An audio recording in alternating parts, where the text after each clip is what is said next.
Hello everyone, welcome back to JRF Adda. So आज मैं और अंशिका मैम आपके सामने आए हैं एक बहुत ही इंपॉर्टेंट टॉपिक पर बात करने के लिए। अक्सर आप लोग पूछते रहते हो मैम, बाकी जो जनरल सब्जेक्ट हैं ठीक है, काफ़ी रिसोर्सेज मिल जाते हैं, काफ़ी सारे प्लेटफॉर्म्स भी हैं, बट रेयर सब्जेक्ट्स को कैसे टारगेट करें। सोशोलॉजी है, फिलॉसफी है, एंथ्रोपोलॉजी है और भी बहुत सारे ऐसे सब्जेक्ट्स हैं, तो कैसे हम यहाँ पर टारगेट कर सकते हैं 220 प्लस कैसे टारगेट करें, क्योंकि यहाँ पे कट ऑफ ज़रूर हाई जाता है, कंपटीशन हाई होता है, तो कैसे हम लोग प्रिपेयर करें, आज उसी के बारे में बात करेंगे। सो सबसे पहले तो वीडियो को कर दीजिए लाइक और शेयर, चैनल को सब्सक्राइब कर लीजिए और सारी जो इंपॉर्टेंट चीज़ें हैं ध्यान से बिल्कुल नोट डाउन करना। वंशिका मैम, आप बताओ कि यहाँ पे कट ऑफ हाई जाता है, तो आपका क्या टारगेट है? पेपर 1 को कितना वेटेज देना चाहिए, पेपर 2 को कितना वेटेज देना चाहिए, मतलब आप किस तरीके से प्रिपेयर करते हो या करवाते हो? जैसे रेयर सब्जेक्ट होते हैं तो पेपर 1 को आपको वेटेज देना पड़ेगा और उसके बाद जो पेपर 2 है उसमें भी आपको उतना ही वेटेज देना पड़ेगा, क्योंकि जो कट ऑफ है वो बढ़ती ही जा रही है। बिल्कुल, कट ऑफ मतलब कम सिर्फ नहीं हो एक रही। पेपर पे हाँ, रिलाई नहीं कर क्योंकि अगर आप सकते। पेपर 1 पे रिलाई करोगे तो आपका पेपर 2 का कट ऑफ कम नहीं हो जाएगा, उससे हाँ, पेपर 2 का कट ऑफ बढ़ेगा ही। और अगर आप पेपर 2 पर रिलाई करोगे तो आपका पेपर 1 जो पेपर 1, जनरल हाँ पेपर है उसमें कंपटीशन भी ज़्यादा होता है जनरल पेपर में, हाँ तो बिल्कुल। उसकी कट ऑफ भी बढ़ती जा रही है। तो आपको दोनों को ही बैलेंस करके चलना पड़ेगा। और मतलब क्या, मतलब पीवाईक्यूज के बेसिस पे प्रिपेयर करना चाहिए? सबसे मेन प्रॉब्लम आती है कि रिसोर्सेज नहीं मिलते हैं रेयर सब्जेक्ट के, उसके लिए क्या करना चाहिए, मतलब क्या फॉलो कर सकते मैम, रिसोर्सेज के लिए ये रखना चाहिए कि अगर आपके पास कोई बुक है, अगर आप जानते हो किसी हैं? बुक के बारे में, आपने कुछ पढ़ा है, तो सबसे पहले उस बुक को देखो कि आपको कुछ उसमें समझ आ रहा है क्या। अगर हाँ। आपको समझ आ रहा है तभी उस बुक को एज अ रिसोर्स यूज़ करो। मतलब बहुत सारी बुक्स ऐसी होती है कि बहुत ही डिफिकल्ट इंग्लिश में बहुत डिफिकल्ट, चीज़ें हाँ लिखी हुई है, फिर बिल्कुल। भी हम उन्हें रिसोर्सेज की तरह यूज़ करते हैं। इससे बेटर है उनका जो सेकेंडरी रिसोर्सेज है, जो उसका ट्रांसलेशन है, उनको हाँ यूज़ करो। बिल्कुल। एटलीस्ट मतलब ठीक है तुम मेन रिसोर्स पे नहीं जा रहे, बट एटलीस्ट सेकेंडरी रिसोर्स तो यूज़ कर रहे हो। बात तो वही लिखी है और तुम्हारे मतलब की लिखी है, तो इसके बिल्कुल। अकॉर्डिंग हम काम कर सकते हैं। और एक और चीज़ है, रेयर सब्जेक्ट में आप सबसे पहले पीवाईक्यूज को देखो, क्योंकि पीवाईक्यूज से आपको ये पता चल जाएगा कि कौन कौन से टॉपिक हैं जो बार बार पूछे जा रहे हैं, कौन सा टॉपिक किस डेप्थ में पूछे जा रहा है। यहाँ पर अगर लगभग 5 से 10 साल के आप पेपर देखते हो ना, तो आपको ट्रेंड समझ में आ जाएगा। और एनटीए का एक बहुत फेमस ट्रेंड है कि जो टॉपिक जितना पुराना होगा उससे ज़्यादा डीप क्वेश्चन आएगा, जो टॉपिक जितना नया है उतना वो ऊपर ऊपर से क्वेश्चन पूछेगा। तो ये हमें पता कैसे चलेगा? प्रीवियस या क्वेश्चंस के थ्रू। तो इसलिए जो पीवाईक्यू एनालाइज करना है मेरे अकॉर्डिंग बहुत इंपॉर्टेंट है और ये आपको ज़रूर फॉलो करना है।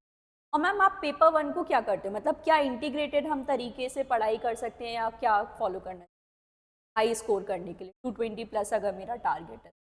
अगर मेरा टारगेट 220 प्लस है तो पेपर 1 की जो हाई स्कोरिंग यूनिट्स हैं, जैसे फॉर एग्जांपल आरसी हो गया, रीडिंग कॉम्प्रिहेंशन, बिल्कुल। एलआर हो गया, हम्म, ये एकदम हाई स्कोरिंग है। मैथमेटिकल हाँ रीजनिंग हो गया, मतलब इसमें तो ऐसा चलता है कि इतने जो 20 मार्क्स है ना वो हम पॉकेट में रख के ही चल रहे हाँ हैं। हाँ अगर बिल्कुल। ये आपने कर लिया ना तो इससे आपका जो पेपर 1 है उसका एक तैयारी हो जाएगी और देन आप पेपर 2 पर धीरे धीरे फोकस बढ़ाते जाओ। हाँ पेपर 1 के बाकी के जो यूनिट्स हैं, जो थियोरेटिकल यूनिट्स हैं, उसमें आपको काफ़ी ज़्यादा प्रैक्टिस, काफ़ी ज़्यादा रिवीजन की बहुत ज़्यादा ज़रूरत है। बच्चे बिल्कुल। सोचते हैं कि लास्ट टाइम पे हम जितना कवर हो सके उतना कर लें। हाँ कवर अप करने से बेटर अगर आपकी कोई एक यूनिट रह गई, कोई बात नहीं, बाकी की 9 यूनिट जो कंप्लीट करी हैं उसे बिल्कुल। एक बार रिवाइज करो। उसमें जो क्वेश्चन आए वो गलत नहीं होना चाहिए। और ये देखो कि आपके पेपर 2 और पेपर 1 के क्या रिलेटेड यूनिट, जैसे फिलॉसफी है तो फिलॉसफी में आपका logical use reasoning unit related, उसे आप कवर करो। हायर एजुकेशन रिलेटेड हो सकता है, टीचिंग एप्टीट्यूड यहाँ पर रिलेटेड हो सकता है, तो उसको आप कवर करो। जैसे सोशोलॉजी में मैं आपको बताती हूँ कि कम्युनिकेशन यूनिट है, तो मास मीडिया हमारा पेपर 2 का भी टॉपिक है। पेपर 1 जो मीडिया थियरिस्ट हैं वो हम पेपर 1 में भी पढ़ते हैं, तो ऐसे आप कवर कर सकते हो। रिसर्च यूनिट कॉमन है, आईसीटी कुछ हद तक रिलेटेड हो जाता है ये। और दूसरी देखो इंपॉर्टेंट चीज़ है, स्पेशली रेयर सब्जेक्ट, हम लोग अक्सर ये मिस्टेक करते हैं कि यार हम तो ह्यूमैनिटीज़ बैकग्राउंड से है, मैथ्स और डीआई होगा ही नहीं, इसको कंप्लीटली छोड़ देते हैं। ये देखो बिल्कुल भी मिस नहीं करना है, क्योंकि थियोरिटिकल सब्जेक्ट है, तो आप और अच्छे से इस बात की इंपॉर्टेंस समझ सकते हो कि थियोरी आप कितना भी पढ़ लो वो कभी सफिशिएंट नहीं होगा। आप 10 टॉपिक पढ़ के जाओगे, पता चलता है वहाँ 11वें टॉपिक से क्वेश्चन आ जाता है। बट मैथ्स और डीआई में ये चीज़ नहीं होती, स्पेशली में डीआई बहुत मुझे लगता है स्कोरिंग है। मैथ्स चलो फिर भी थोड़े एडवांस टॉपिक हो जाते हैं, डीआई में बेसिक कैलकुलेशन, आपको मल्टीप्लिकेशन डिवीजन आना चाहिए, एडिशन सब्सट्रैक्शन आना चाहिए, रेशो निकालना आना चाहिए, परसेंटेज कैलकुलेट करना आना चाहिए। मेरे अकॉर्डिंग ये भी इनफ है और डीआई मतलब हो जाता है, मैंने भी ऐसे ही किया है, तो वही चीज़ मैं आपको बताती हूँ, ये चीज़ आपको करनी है। और मैम, आप किस तरीके से पढ़ाते हो फिलोसफी? वो आप बताओ, आप कोर्स में किस तरीके से करते हो वो? मैं कोर्स में कोशिश करती हूँ कि हम लोग जो PYQ हैं उस पर फोकस करें, क्योंकि मैंने हमेशा देखा है NTA एक हमेशा पैटर्न से चलेगा। बिल्कुल। मतलब 10 साल के अगर आपने प्रीवियस ईयर देख लिए तो उसका कोई ना कोई पैटर्न होगा। हाँ। तो उस पैटर्न के अकॉर्डिंग जब हम काम करेंगे, जैसे सुपरफिशियल जो क्वेश्चन होते हैं जो ऊपर ऊपर से पूछते हैं, जैसे मैंने फॉर एग्जांपल एक बच्चे ने मेरे को बताया था कि ये वाला टॉपिक आपने नहीं कराया। अब मैं उसको ये समझाने की कोशिश कर रही हूँ कि ये टॉपिक बहुत ही रेयर है, कभी बिल्कुल। कभी एक क्वेश्चन आता है उसमें से, और कुछ टॉपिक जिससे हमेशा 3 से 5 क्वेश्चन बनते ही बनते हैं, उसको छोड़ के वो रेयर टॉपिक पे इतना ज्यादा ध्यान ना देके जो मेन टॉपिक है जिससे बार बार क्वेश्चन बन रहे हैं उस पे ज्यादा फोकस करो। तो मैं इस अकॉर्डिंग पैटर्न को डिकोड करके बाद में उसके PYQ करके फिर जो एक्सपेक्टेड क्वेश्चंस होते हैं कि इसी के ऑप्शंस में से कैसे क्वेश्चन बन सकते हैं, उसके अकॉर्डिंग मैं फिलोसफी में पढ़ाती हूँ। तो फिलॉसफी जैसे सब्जेक्ट में तो और भी ज़्यादा अच्छा है आपको, जहाँ पर कहीं रिसोर्सेज नहीं मिलते हैं, जैसे बुक्स वगैरह अवेलेबल नहीं है, तो आप बिल्कुल अंशिका मैम की क्लासेस को फॉलो कर सकते हो। मैम आप अपनी क्लासेस का टाइमिंग भी बता दीजिए स्टूडेंट्स को। मेरी क्लासेस की टाइमिंग रोज़ शाम को 8 PM होती है, और रोज़ हम लोग क्लास लेते हैं मंडे टू सैटरडे। इसी के साथ अभी 1000 MCQ की सीरीज़ चल रही है, जिसमें आपको हर टॉपिक का जो 1000 MCQs हैं वो मिलेंगे। इन टोटल बता रही हूँ 1000 टॉपिक्स जो हैं। और इसी के साथ साथ मैंने आप लोगों को पहले भी क्लासेस में बताया, जो यूनिट 1 है, यूनिट 2 है और यूनिट 9 है, ये हाई वेटेज टॉपिक है, ठीक है। तो इनको बिल्कुल कंप्लीट करके जाना, और मैंने आप लोग से प्रॉमिस भी किया है ये जो 3 यूनिट है वो हम कंप्लीट करेंगे एग्ज़ाम होने से पहले तक।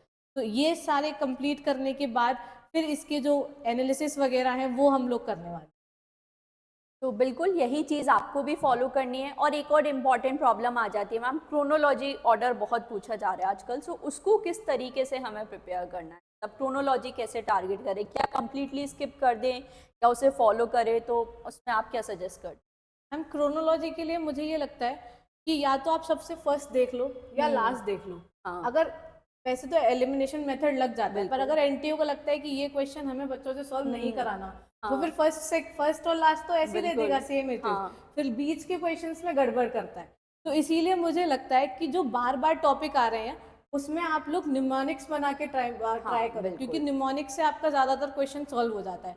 जो रेयर टॉपिक है उसमें फर्स्ट देखो, फर्स्ट में क्या है और लास्ट में क्या है। रेयर टॉपिक्स ऐसे सॉल्व हो जाएंगे, स्किप करने का तो कोई चांस ही नहीं है। हाँ, और सबसे बड़ी बात नेगेटिव मार्किंग नहीं है, तो स्किप ही क्यों ही करना है। बट एक और चीज़ है, क्रोनोलॉजी देखो जब भी आप पढ़ रहे हो ना तभी ही उसी चीज़ को क्रोनोलॉजिकल ऑर्डर में पढ़ो।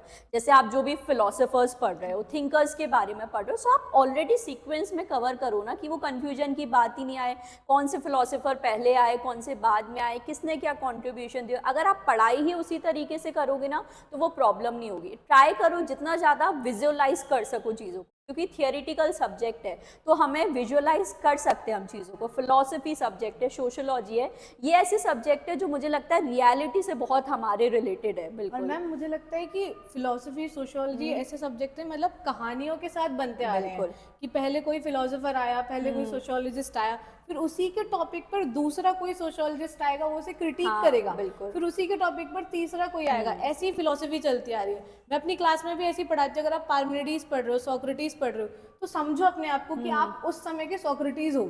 उस समय आपने कैसे सोचा, उस समय कैसे फिलोसफी इन्वेंट करी। जब आप सोशियोलॉजी पढ़ते हो तो सोसाइटी के बारे में आप जो भी पढ़ रहे हो, उस समय की सोसाइटी कैसी थी, उस टाइम जो सोशियोलॉजिस्ट था वो किस तरह से सोच रहा आज से 100-200 और भी पहले की बात है, तो लोगों का माइंड किस तरीके से वहाँ पे डेवलप हुआ है, तो वो चीज़ें हमें ट्राई करनी है। तो अगर पूरी वीडियो की सार के बारे में बात करें, 220+ मार्क्स अगर हमें स्कोर करने हैं तो इसका सिंपल सच्चा तरीका है, सबसे पहले PYQs को देखो। अगर आप जून 2026 के लिए प्रिपेयर करो, पहले PYQs देखो, सो दैट आपको समझ में आ जाए कौन से टॉपिक इंपॉर्टेंट है, किसको कितना हमें फोकस करना है। वो दूसरी चीज़ है, फिर आप एक एक करके जो अपने सारे नोट्स है वो देखो। जैसे आप मैम की क्लासेस ज्वाइन करोगे तो वो आपको पहले टॉपिक अच्छे से कवर कराएंगे, फिर प्रीवियस ईयर क्वेश्चन भी कराएंगे, फिर MCQs भी कवर कराएंगे, तो हमें सारे टॉपिक्स कवर करने हैं। फिर तीसरी चीज़ है, साथ में आप पेपर 1 को भी लो, जैसे जो आपकी इंटीग्रेटेड यूनिट्स हैं उन पर ज़्यादा फोकस करो, ठीक है।